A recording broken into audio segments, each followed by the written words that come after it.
Assalamu alaikum, ikhwa. If we can, inshallah ta'ala, please get settled back in so we can begin. We do want to make sure that we can, that inshallah ta'ala, we can keep within time frames and time limits. And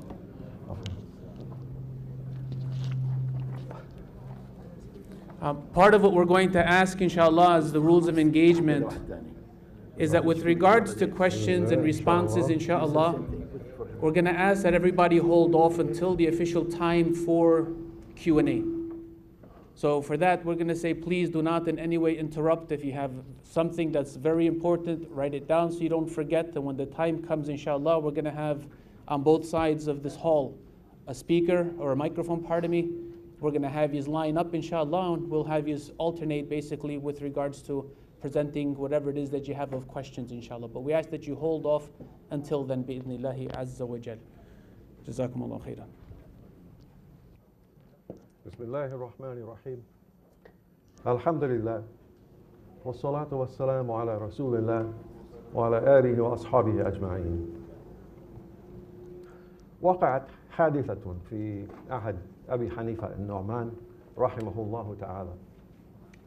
رواها الطبراني في الأوسط، وهي إن عبد الوارث قال: قدمت مكة فوجدت بها أبا حنيفة وابن أبي ليلى وابن شبرمة، فسألت أبا حنيفة: ماذا تقول عن رجل باع بيعا وشرط شرطا؟ قال الإمام: البيع باطل والشرط باطل. قال عبد الوارث: فأتيت ابن أبي ليلى وسألته، قال: البيع جائز والشرط باطل. قال عبد الوارث: ثم أتيت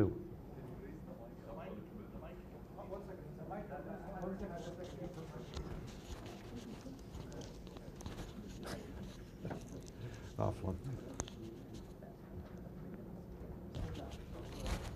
واصل. قال: ثم أتيت ابن شبرمة وسألته، قال: البيع جائز والشرط جائز. فقلت: يا سبحان الله، ثلاثة من فقهاء العراق اختلفوا علي. قال: فأتيت أبا حنيفة فأخبرته، فقال: لا أدري ما قال. حدثني عمرو بن شعيب عن أبيه عن جده أن النبي صلى الله عليه وسلم نهى عن بيع وشرط، البيع باطل والشرط باطل. قال عبد الوارث: فأتيت ابن أبي ليلى فأخبرته، فقال: ما أدري ما قال. حدثني هشام بن عروة عن أبيه عن عائشة رضي الله تعالى عنها قالت: أمرني رسول الله صلى الله عليه وسلم أن أشتري بريرة فأعتقها، البيع جائز والشرط باطل. قال عبد الوارث: فأتيت ابن شبرمة فأخبرته، فقال: ما أدري ما قال. حدثني مسعر بن كدام عن محرب بن دثار عن جابر قال: بعت النبي صلى الله عليه وسلم ناقة وشرطت حملانا إلى المدينة، البيع جائز والشرط جائز. انتهت الرواية.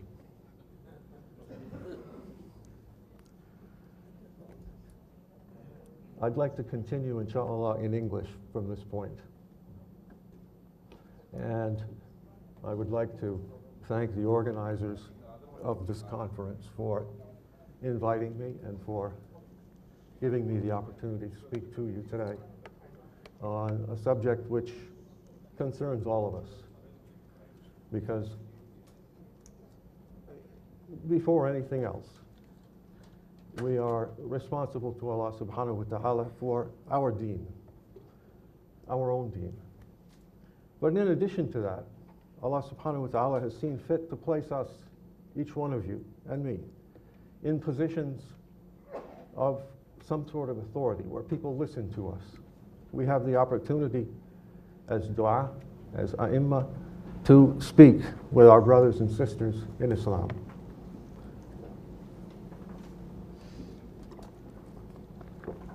If I can keep myself hydrated, I can speak to you. And it's a weighty responsibility. I carry this around my neck to keep my throat warm so that I can talk.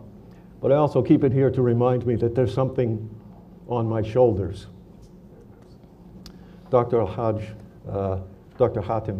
in his talk earlier this morning, mentioned the Sharia board of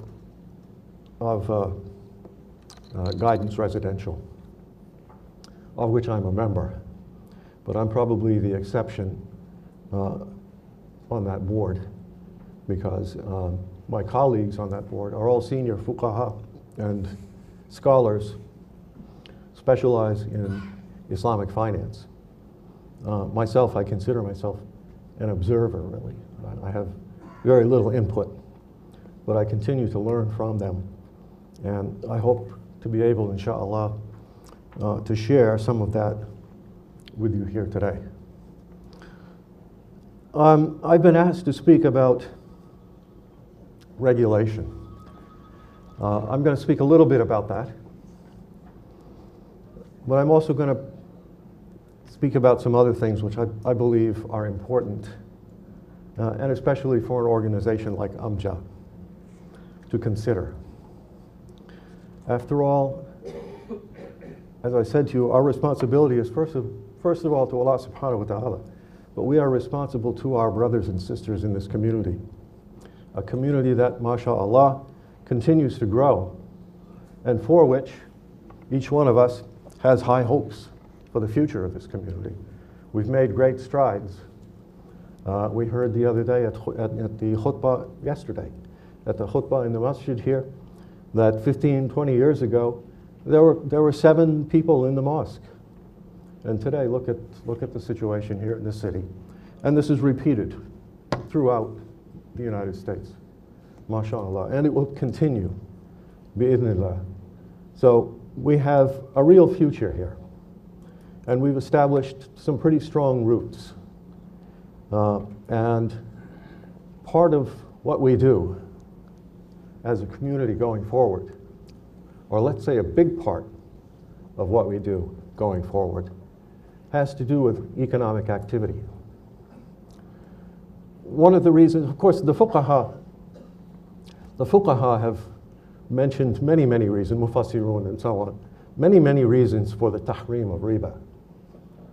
And I'm sure all of you are familiar with these. You've spoken about these things. But I'd like for you to consider one point about the tahrim of riba. And that is that Allah subhanahu wa ta'ala wants us Muslims, wants us to work together. He wants to put us together in partnerships. The borrower-lender relationship, as we understand it, from our perspective, is not business, it's charity. Borrower-lender relationship is charity, and yet, over the last how many centuries, it has become the major form of business in the world. So much so that it's everywhere, and people just assume that it's impossible to do business without it. My father-in-law, alayhi rahmatullah, passed away a few years ago, was an actuary. The actuaries are mathematicians who work either on pension schemes or on insurance. And when I went to him and started talking about Islamic finance and the progress that we were making, and this is in the 1980s, he sort of, very politely laughed at me. Why? Because here's this huge edifice, financial system, globally, with its fingers in every pie, literally. And he wondered, what is this young fellow thinking about? How can you possibly do business without interest? That's nonsense. And this was the attitude even amongst our early you know, Islamic bankers as well. I'll talk a little bit later about the development of our industry. But it's interesting to see that a lot of people really just didn't know. They felt in their hearts that yes, we need to do something for Islamic finance, but we just don't know how to do it because the system is so all-pervasive. The Prophet ﷺ spoke about a time that would come in the future when riba would be everywhere. And even though you do your best to stay away from it, تَشُمُّ رَائِحَةً, you're going to smell it because it's in the air. That's exactly what we have. Walk out into the lobby, تَشُمُّ رَائِحَةً. Go out into the street, تَشُمُّ رَائِحَةً. Riba is everywhere. But alhamdulillah, we have applied our minds and our hearts to the task of helping Muslims get away from this curse. Because it's a la'na. It's even worse than a la'na because it calls harbun min Allah. It calls war down upon those who are part of it. So in any possible way that we can find to free people from this curse, that will be blessed. And not only ourselves. What happened in 2008, 2007? Stock market crashed. The global economy went into a tailspin. What happened to them? People began to realize, they looked around and they saw all of the banks that were too big to fail. All of these mega banks, multinational banks with the big names. They were going down, down, down. They needed to be bailed out by the government. They were begging the government, please help us. Because if we go down, the whole system will go down. Too bad it didn't. But anyway, the government bailed them out with our money, thank you very much. But at the same time, what happened? People saw the Islamic banks continue along their merry way. Why? Because we didn't touch those toxic assets. Why? Because we didn't invest in all of these crazy schemes. Yes, some of the banks were hurt because of real estate prices, but that's not out of our control. That's a market force. But we did not put our hands into all the trouble. I can go on and on about the banking system and what a curse it is. But in this gathering, let's just say that any way that we can find to deal with it, to help people get around it, is a good thing. And not only for our community, but also for the world community. Because when they saw that our Islamic banks and investment houses continued to do well, they thought, well, oh, wow, here's something interesting. What are these guys doing? They must be doing something right. And the reason is quite simple. The reason is quite simple. And that is that we have centuries and centuries of tradition, of fiqh, behind the way that we are supposed to do business. Right? Our fuqaha applied their minds to all the questions that came up because people in business, in trade and commerce, are always finding new ways to deal, new transactions, right? The regulators, I mean, in Wall Street, the regulators in Washington complained, well, we're years behind the guys on Wall Street. Well, that's the way it is all the time. Traders, people in the marketplace find new ways to transact. And then we come along and try to make sense of it. So, but we have a tradition which basically helps us to do business in a very prudent and successful, viable manner. So Islamic finance, modern Islamic finance, is based on centuries of tradition of good, sound business. So not only is it good for us, but it's good for everybody. So as we develop this industry, we're actually doing a service to all of humanity. which is essentially what the Prophet ﷺ wanted of us. He was sent as rahmatan lil alameen, and so his ummah likewise needs to continue that tradition. Another thing to take into consideration, when I finished my studies, I studied in Pakistan for many years.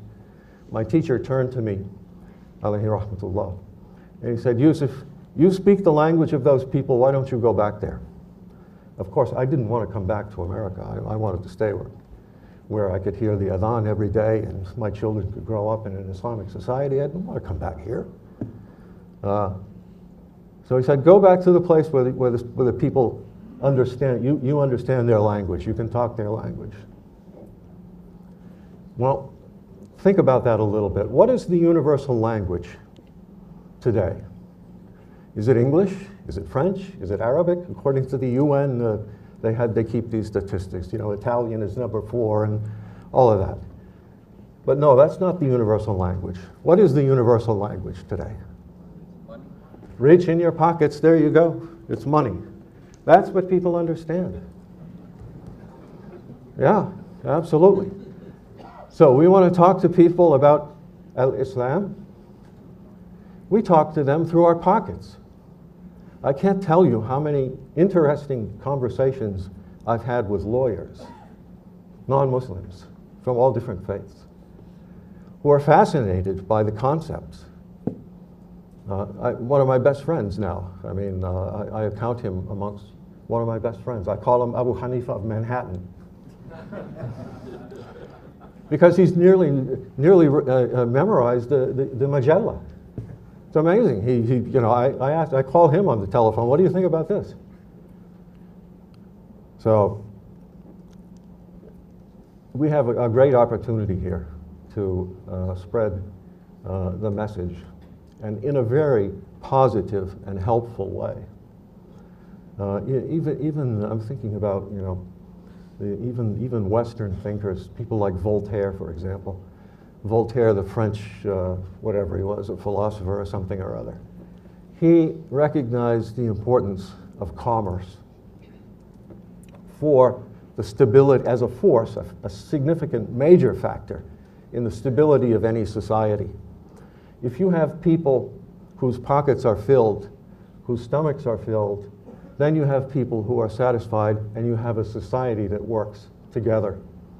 They're not fighting amongst each other.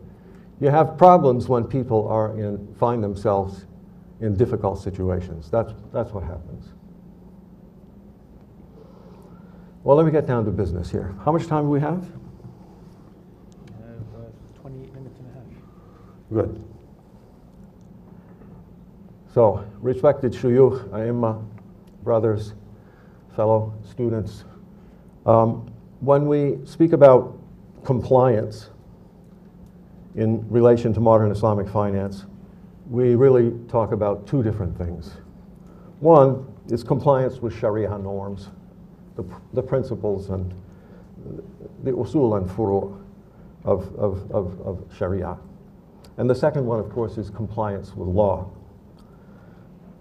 And specifically, compliance with the laws, the rules, and the regulations, even mercantile custom, in the jurisdiction in which Islamic products or services are going to be offered. So obviously both are essential, and failure to comply with either one negates the value of the product or the service. Of course, the regulator has the power to shut you down. If you don't comply with the regulator in the jurisdiction, they'll shut you down. If you don't comply with Sharia, however, the assumption is that Muslims will not do business with you. So both of these are important. And so nowadays, what we do is we refer to the first as Sharia risk and the second as compliance risk. And any company doing business in the field of Islamic finance needs to manage both kinds of risk. Now,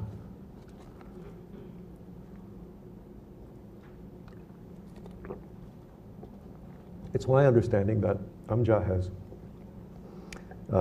been organized this conference in order to discuss the matter of compliance. And since Amja is an organization obviously for Muslim scholars, then the real interest is on Sharia compliance, Sharia risk. Now, over the years, Islamic financial institutions have developed methods for dealing with this risk. And it's interesting to note, when the first Islamic banks opened their doors in the 1970s and 1980s, there was no shortage of depositors. Money was coming in all the time, more than they even believed was possible, and certainly more than they knew how to deal with. Why? Because modern Islamic finance was an idea, an ideal, which had to be placed in the midst of a global economic system which is based on abatil, all kinds of abatil. Quite simply, I mean, the global financial system, as we've seen recently, is a disaster. And even though it professes to welcome any kind of Sharia product with open arms, the simple fact of the matter is that, not because of their attitudes, but the simple fact of the matter is that it's very difficult in a system in which riba is so dominant to be able to introduce products and services that comply with Sharia law. Silly, silly things always come up. So, in those first couple of decades, there was another problem. You had bankers who knew nothing about Sharia, yet who were, tayyibun niyya, good people with great intentions. And on the other side, you had Sharia scholars, great scholars, mashallah. We've never had a shortage of scholars in our ummah, and this is also a rahmah min Allah subhanahu wa ta'ala. But our scholars had very little exposure to modern capital markets, banking, finance. These were concepts that a handful of people dealt with at the PhD level, but there was no real, infrastructure, grassroots people who understood it and worked with it. So there was a mismatch. And this is why, for the first couple of decades, our Islamic financial institutions didn't make a lot of progress. Yes, they continued to take a lot of money in, but they didn't make a lot of progress in terms of putting that money to work.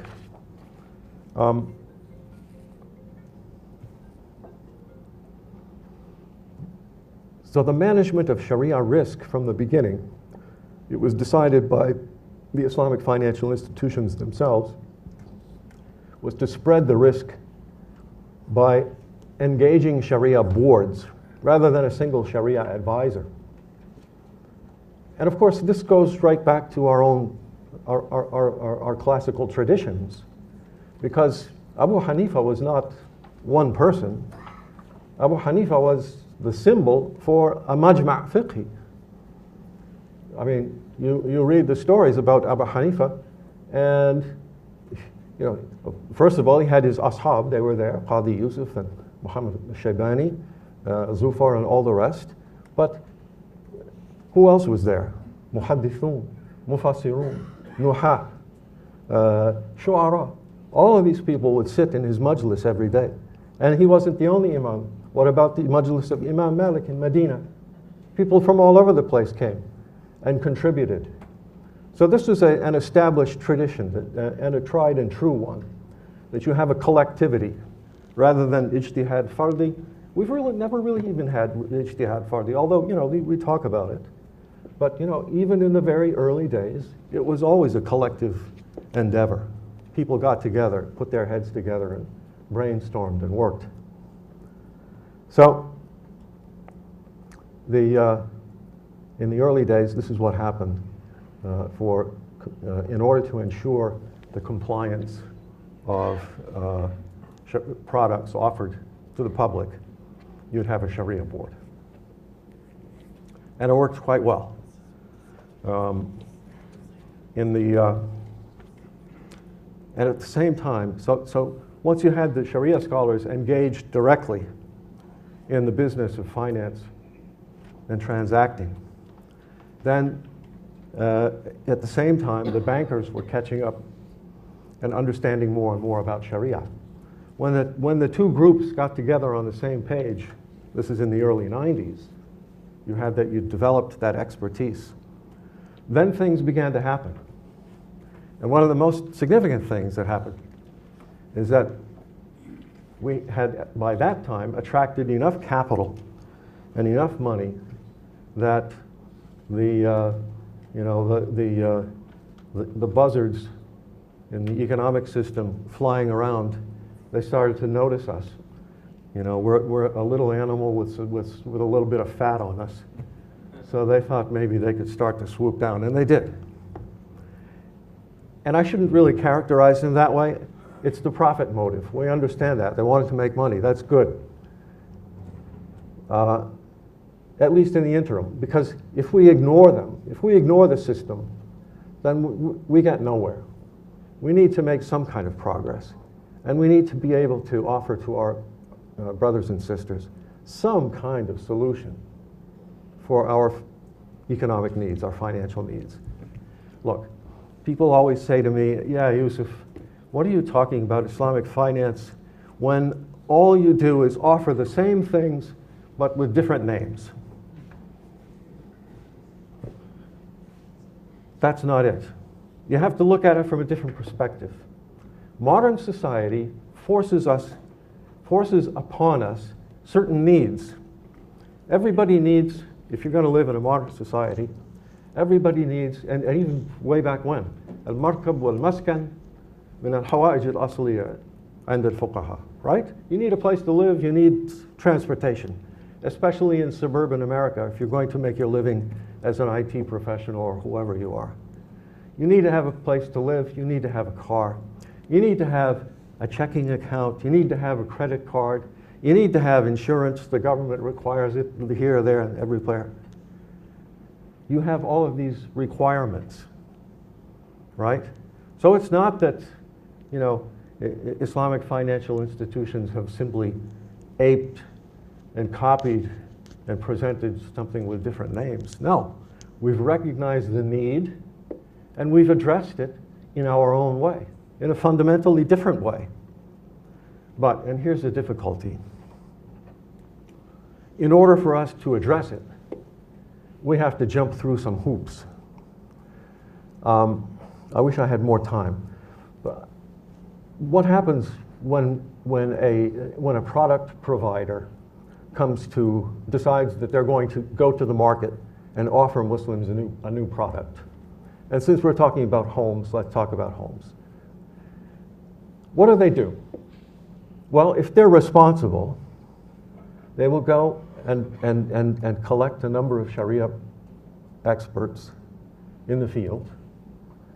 They'll get together a business team, and they'll get their lawyers. And the three groups will sit down in a boardroom someplace and talk about the issues. Now, when we go in, the Sharia guys, when we go in, we tell them, well, you can use a murabaha, you can use an ijara, you can use a musharaka, you can use fulan wa fulan wa fulan. Simple. But then what happens? No, the lawyer raises his hand and he said, well, if you have murabaha, then you're in trouble because there's no secondary market for it. Or maybe there's, in the UK, for example, maybe there's an extra tax involved in the transfer. Every time you transfer a property, you got to pay tax on it. So how is that going to work? So then the Sharia guys go back to the drawing board and we noodle through all of the issues. Not an easy process, but the point I'm trying to make is that if we were living in an ideal Muslim society, we wouldn't have these problems. We would not have these problems. Simple. If the courts recognize, we have mahakim sharia, they recognize our uqud, we go out and use any one of those.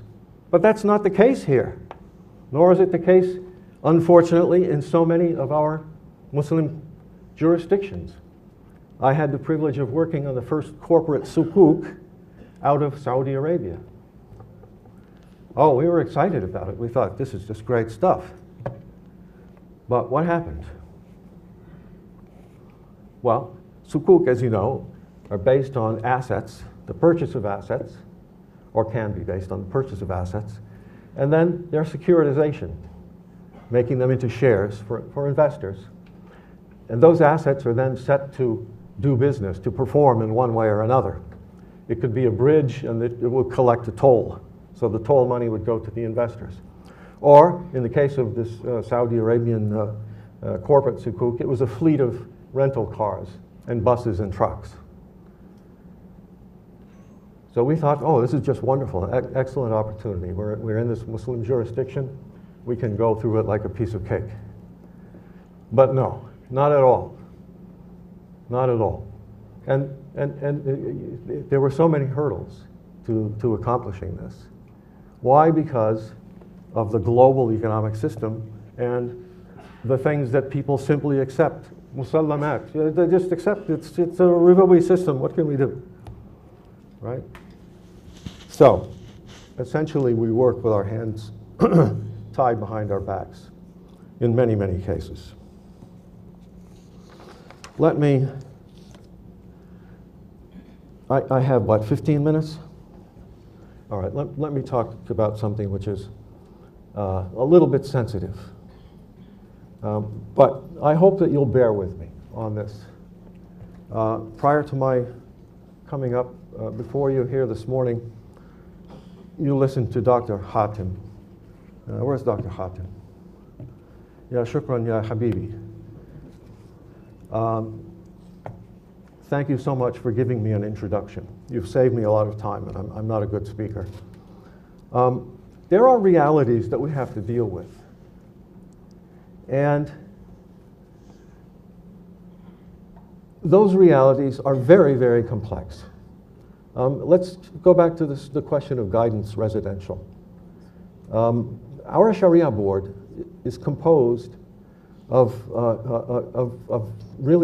number of really fine scholars, including the president of the chairman of the AOFI board himself, Mufti Taqi, and members of the, Majma' Fiqhi and so forth. We spent a year and a half in the development of these contracts. And like I said, every step of the way, someone raised a red flag and said, no, you can't do that. Why? Because it's no Sharia reason. It's just the atmosphere. It's just the regulatory regime, or it's the tax guys, or somebody or other, for whatever reason. Had we been able to do that straightforward in a Sharia compliant manner, we would have done so. But we had to stop, turn left, turn right, go back, start again. So we met literally dozens of times in Washington, in New York, in London, in Dubai, and constantly on email with the lawyers. Now, in an ideal world, we would have recorded everything that transpired. Had that been the case, then someone here from Amja or someone in a university someplace could take that volume and go page by page and understand what actually happened and what led to our deciding this, that, or the other thing, which, on the face of it, would appear to be contrary to what we understand is the norm. But never once did we compromise any of the musallamat, right? We never went beyond, there was the red line that Dr. Hatim spoke about. No, we never crossed that line. We're not going to compromise our ideals and principles, no. But when it comes to juz'iyat, these tafasil details, yeah, I think the word used was muraqqa, right? We patched, we cut things from here and we pasted them over here, wherever we could find it, in order to make it viable and workable. Why? Because ultimately, the purpose behind this was to provide Muslim families with a home in which to live. Now, the point I want to make is that it's impossible to pick up the contracts as they stand right now. And there's some, I don't know, a couple hundred pages worth of contracts. It's impossible to pick up those contracts and make any sense or come to any kind of a decision from a fiqh perspective as to whether or not this is right or wrong, much less to issue a fatwa. Impossible. My suggestion for you brothers to consider is that, given my understanding of Amja, its leadership, its membership, its aspirations, its intentions, all of which are way above board, mashallah, I think that rather than go this route and attempt to make a decision, look over someone's shoulder and look at part of the story without seeing the whole story, and then make decisions which effectively will influence the lives of people all over the country and outside as well, because people look at the US as a leader in retail Islamic finance. So in order to take with blinders on and take decisions of this nature, I don't think it's a good idea. I do not agree at all. Instead, what should be done? Amja could set up a committee of experts, because certainly many of you are qualified, not only in fiqh, but in finance as well. The committee could then look at the credentials of the different companies. For example, is this Islamic financial institution a member of AOFI? Or does it subscribe to AOFI standards? Number one. Has this Islamic financial institution established a Sharia board for itself? And are the members of that Sharia board, in fact, qualified? Do they fall under the rules set in the standards of AOFI? Again, has that Sharia board then, number three, issued a fatwa? Is everyone in agreement? Is there a document that says that the Sharia board has found the product to be acceptable? And finally,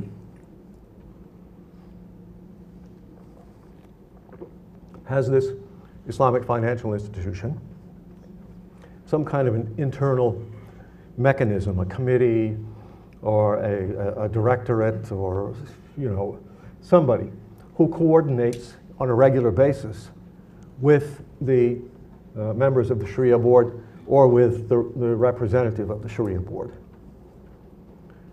such that there's some sort of ongoing supervision?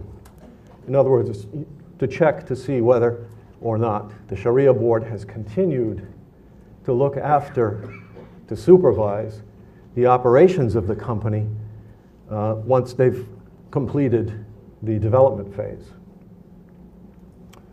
After that, then the committee can issue a statement of support or endorsement, or if they have, questions about it, they can issue a statement of non-objection, or they can choose to issue no statement at all. But the important thing, we're talking about business here. We're talking about livelihoods. The important thing is that the committee that Amja establishes should be in direct contact with the management of these companies.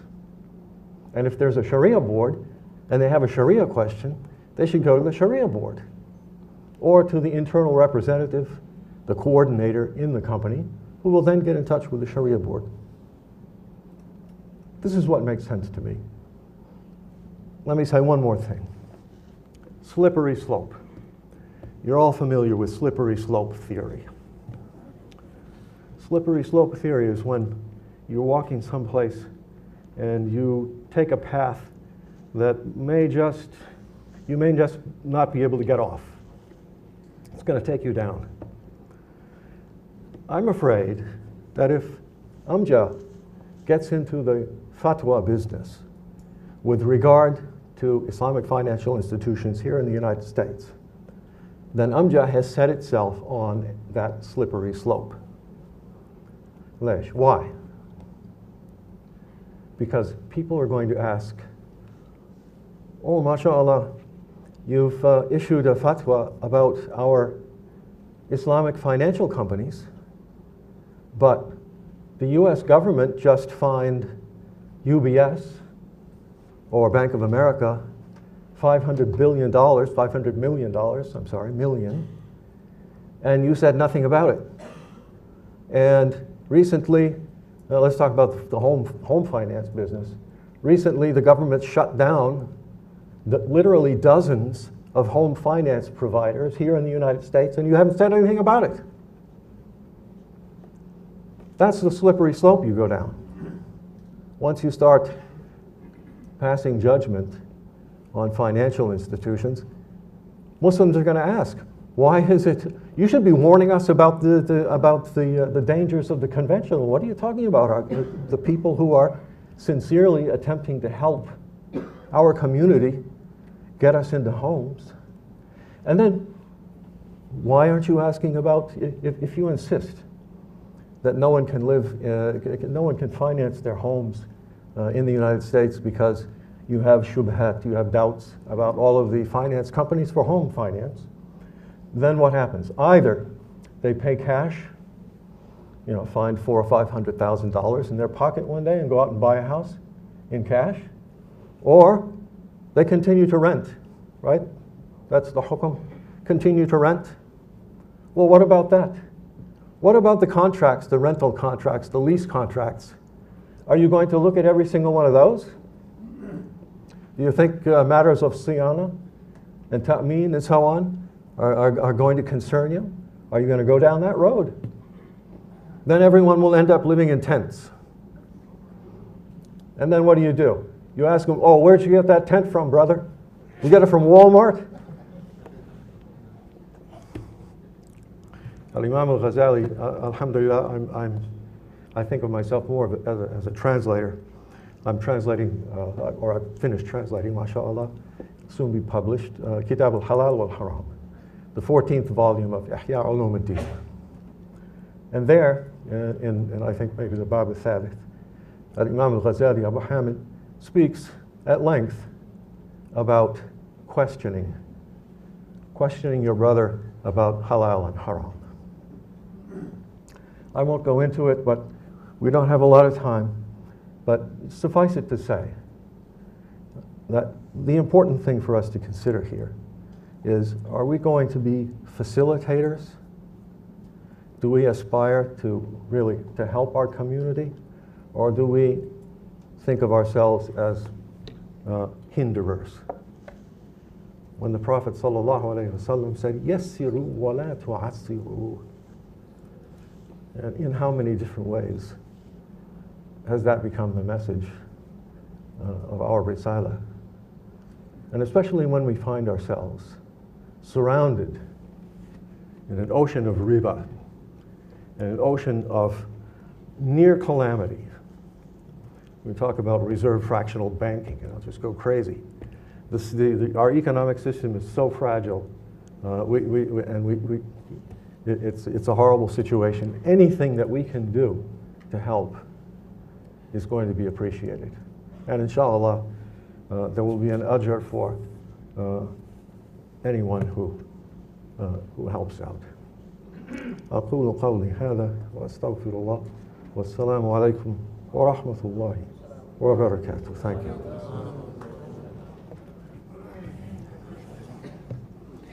Good.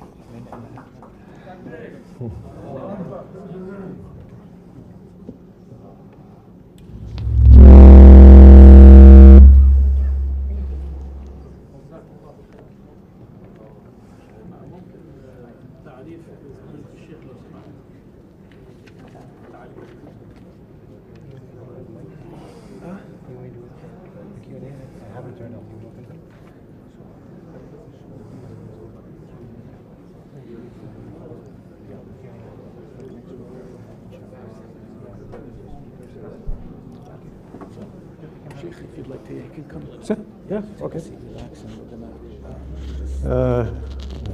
all these different mics, but one mic at a time, otherwise we have this. No, inshallah, right now, brothers, there's no, if you can look at your schedule, the program guide, you'll notice that right now we're going to continue with the next session, that the Q&A part of it will be idhnillahi azza wa jal, take place much later, inshallah azza wa jal. So if anything right now, alhamdulillah, the Shaykh, mashallah, finished with a minute and a half of his time still left. So that's a good thing, alhamdulillah. He made it much easier for me. Before we go on to the next session, which is going to deal with Murabaha contract of Divan Bank with Sheikh Ma'an al-Qudah and our guests of David Laundy and Nazir Guru Kambal. I apologize if I'm pronouncing the names a bit wrong here. I just want to remind our brothers who have their cell phones on them, please, inshallah azza wa jal, if you need to receive calls, at least turn the ringer off. So that this way, if you have to go ahead and do something, you're not disturbing and distracting the rest of us that are busy. So please take a minute right now, a second, make sure that your ringer is off, so that this way, inshallah ta'ala, we can at least finish off the remainder of what we have of these sessions before dhuhr and lunch as peacefully as possible. So if we could have, inshallah, the other two guests, or the other three guests, inshallah, for Murabaha contract of Divan Bank, come on up, inshallah, please. It doesn't say here anything of Q&A, Habibi.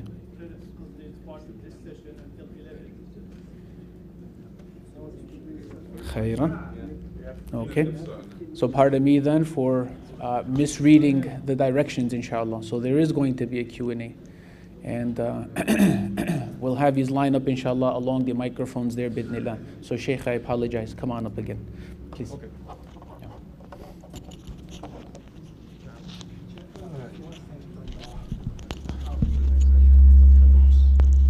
Sorry. Can I just hold it? Yeah, okay. Bismillah. So,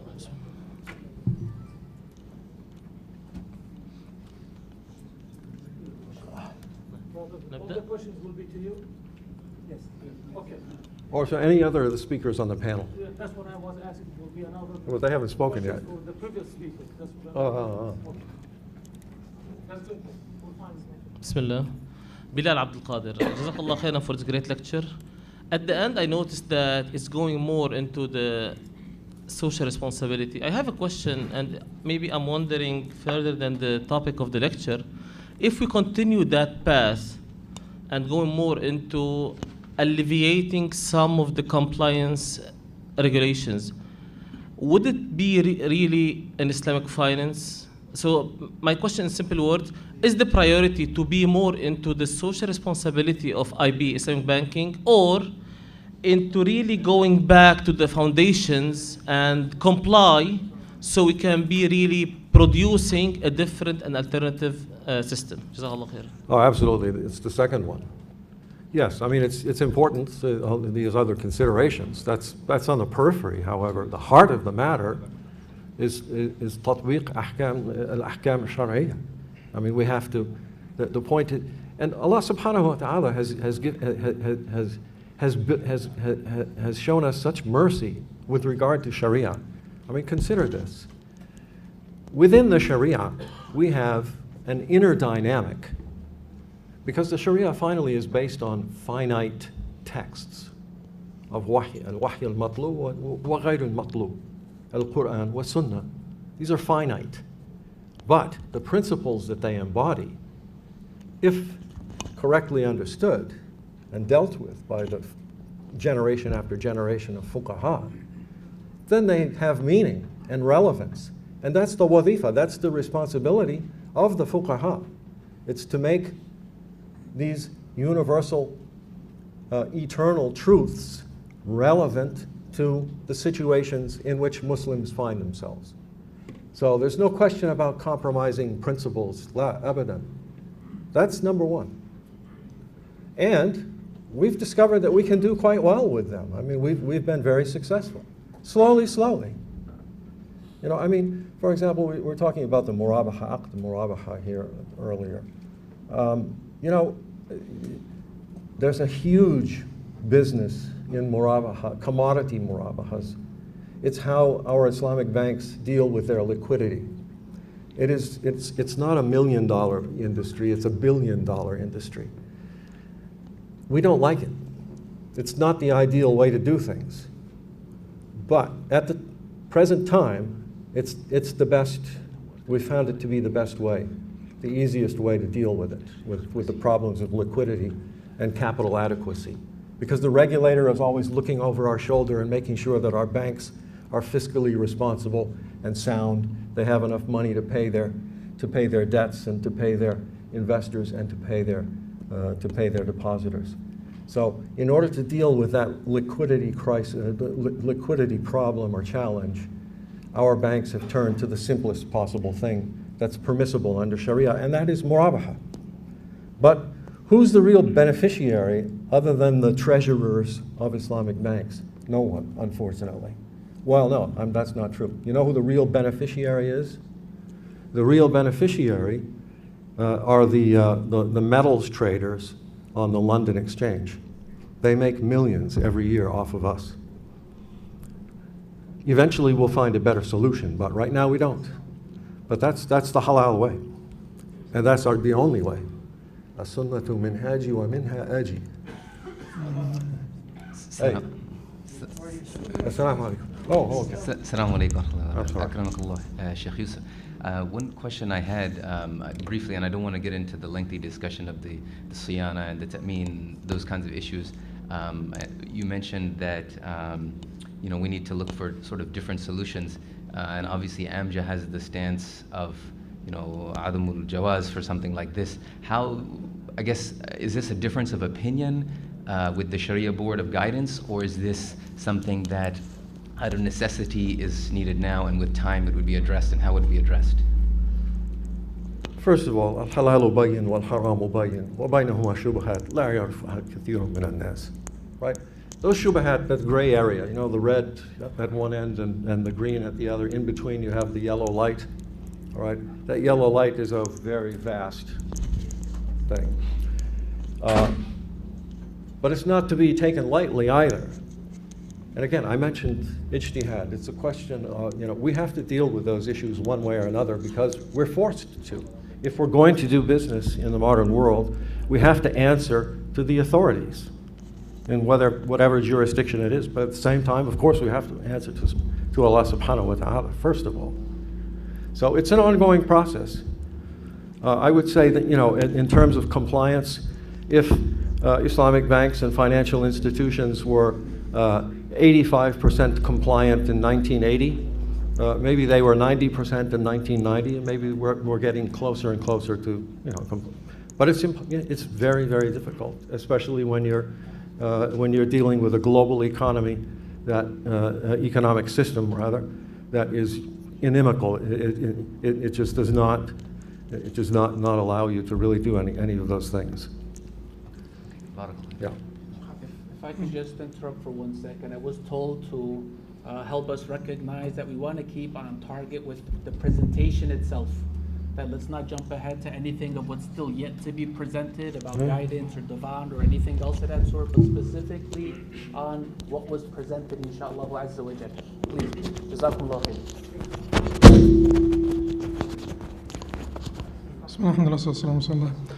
First of all, I just truly want to say that I love you for the sake of Allah subhanahu wa ta'ala. And certainly have a great respect for the esteemed Sharia Board of Guidance. you know, but I wish that you do not deny us the right of investigating the final resolutions of the Sharia Board of Guidance, because the Sharia Board of Guidance does not constitute a sort of like a consensus of the Muslim scholars. And the assemblies of fiqh of the Hanafi madhab, the Maliki madhab, and so on and so forth, they did not, you know, Abu Hanifa would not deny his students the right of questioning his decisions, and they had those like ongoing arguments amongst each other. And later on, the scholars within each madhab and across the madhab, they did not deny each other the right of investigation and verification of the correctness of the positions of the other scholars. I just want to say that one of the things that could be quite helpful for us is that the Sharia Board of Guidance, since many of the members of the Sharia Board of Guidance are members of IOFI as well, is just to tell us of the reasons where there was departure from the IOFI standards. These are the reasons why we had to depart from the IOFI standards within the context of the American market because of such and such. This would be very helpful for the outside examiners, because when the outside examiner sees that there are departures, you know, because it's the same people, you know, on IOFI that are on the Sharia Board of Guidance. So when we see departures from the standards of IOFI, then we have the right to question why there were departures. So if you provide us some insight into why there were departures, and I'm quite sure that you're not going to be able to do this now on the spot, but I'm saying like a document, internal document that could be sent to the outside examiners, why there were departures. The second thing, or let me not take everybody's time, but this is enough. I don't want to, because I'm going to go on and on. Well, you're absolutely right. I in no way, I made a suggestion. In no way am I saying that you don't have a right to do what you're doing. You have every right in the world. Ikhtilaf ummati rahmah. Ultimately, it's dialogue that gets us forward, right? That's how we make progress. And ad-din al-nasiha. All of that is welcome, no doubt. I'm just suggesting an alternative way. But with regard to the second part of the question, I also mentioned during my talk, I wish that we had recorded all of those conversations. Because for us to go back now and try and remember, you know, all of the issues that came up and all of the objections and why we did this and that, is a very difficult process. Now, but it's one that has to happen. It has to happen. And the regulator in Malaysia has now stipulated a whole set of guidelines for the corporate governance of Sharia boards. So in the future, Sharia boards are going to have to keep very detailed records of all of their decisions. You know, one of the ways that I was introduced to Islamic finance was that I collected the fatwa of, I think, 26, 27 different Islamic banks. And I translated those into English and published them.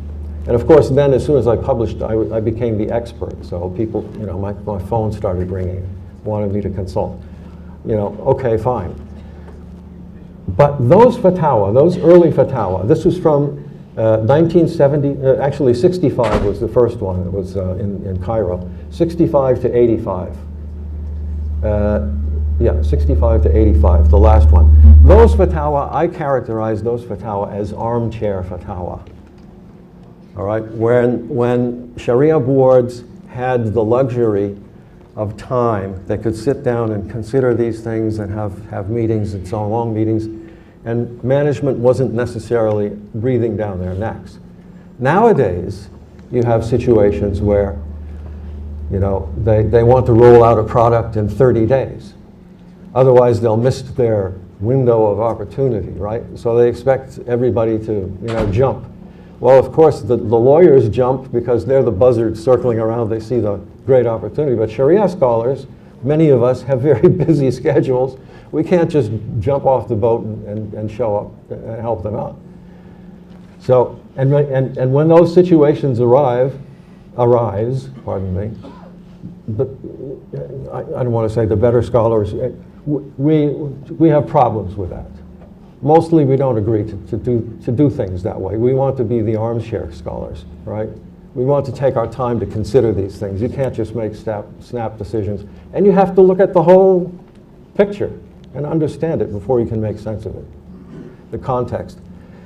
So anyway, I hope that at least partially answers the question. It's an ongoing process and one that needs help. But really, with regard to what took place with guidance, look, you have every single member of our Sharia board is a member of AOFI. With the exception of me, I resigned 2 years ago. But I was a member of AOFI as well. So every single one of us was very well aware of the things that we were doing. Because we were the guys who we dealt with the ma'ayir, with the standards. We understood them very well. So if we went in another direction, there was a good reason for it. Assalamu alaikum wa rahmatullah. Alaikum assalam. Bismillah ar-Rahman ar-Rahim. Alhamdulillah wa salatu wa salam ala Rasulillah wa ala alihi wa sahbihi wa man wala. Just a question. Sheikh DeLorenzo, you talked about Sheikh Al-Hajj, Hatim Al-Hajj, when he was talking about tarqiyah and putting things together without going through the red lines and so forth. Also, Sheikh Hatim made a comment, I think, that has to do with the core of the issue as well, which is if the money is available and we can actually make our own contract and so forth. I understand guidance started, studying this for months and months or years, and a lot of money went in it from those who are executive of guidance. I know there is about $100 million put in the process before the contract is sold to Freddie Mac and others. So yes, selling the contract to Freddie Mac and others is eventually taking your money out and working with other people's money. But there was a big amount of money to start with this project, and was there any suggestion from the beginning to start a whole different model using the wealth of that amount of money to go through something different? Yes, it might not bring a profit quickly and may take less profit and so forth, but did anyone talk to Dr. Hamour about this, or any suggestions in the environment now to start something like that? Okay, good question. The simple fact of the matter is that Dr. Hamour and the directors of the company were ready, willing, and able to spend whatever it took to bring experts in to give the proper advice as to how to set up the company, how to run the company. And like I said, when we first met with the business team, the legal team, the Sharia team, when we all got together, right at the very beginning, the floor was ours first. They said, you guys tell us what we can do from a Sharia perspective, because everything that we do, we want to make sure it complies. And so we made our suggestions. We gave them options. That was the beginning. Nuqtat intilaq. And certainly all of those suggestions were made, yeah. But there's no mortgage company, no bank in the United States that's big enough to do that on their own. And that's why Congress established Freddie Mac and Freddie Mae, to provide liquidity for the market. And for those who have doubts, also I should mention that Freddie Mac and Freddie Mae, although they are government institutions and they deal all the time with riba, their dealings with us are completely above board. What you won't study, Amja, what you won't study are the contracts between us and, between guidance and Freddie Mac and Freddie Mae. And the whole story about how those were developed. That was a very, very difficult process. On our very first meeting, they listened to us and very politely stood up and said, thank you very much, and walked out. They didn't want to have anything to do with us. They thought we were crazy. because they do billions of dollars every day. In an hour, they do $100 million worth of business. But we come in there and we're talking about a few million dollars. And we want them to jump through some hoops in order to accomplish it. They didn't want to do that. Fortunately, there was a Bengali brother who was their lawyer, one of their executives, attending the meeting. And afterwards, he came back to us and said, look, guys, I spoke with them. They're willing to have a second meeting. And inshallah, maybe we can, I'll suggest this, that, and the other thing. Maybe we can work something out. But Freddie Mae, Freddie Mac are not lenders. They are prohibited by Congress from lending money. They're not banks, they're not lenders. They're investors. They buy from us. So it's just like the halal meat store selling halal meat to Mr. Hindu across the street. I hope that answers part of it anyway. Yeah. Thank you. Jazakallah khair. Khalas. Thank you very much. Time is up, Ikhwa. For your convenience, snacks and refreshments have been placed outside. 11:15 and 15 minutes, inshallah, we are going to come back so we can start with the next session. So please, inshallah ta'ala, just keep